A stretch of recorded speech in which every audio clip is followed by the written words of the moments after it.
இன்றைக்கி வந்து பொங்கலோட முதல் நாளுங்க. இன்றைக்கி வந்து நம்ம போகி பண்டிகை.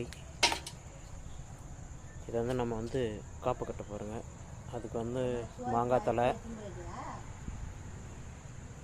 பண்ணப்பூவு, வேப்பந்தழை, பூலாப்பூ இதெல்லாம் நம்ம வந்து இப்போ சேகரித்து எடுத்துகிட்டு வந்துட்டோங்க. பூலாப்பூ மட்டும் குறையாக தான் கிடச்சி, இதெல்லாம் நம்மக்கிட்ட அதிகமாக இருக்குது. பூலாப்பூ தான் அதிகமாக கிடைக்கல.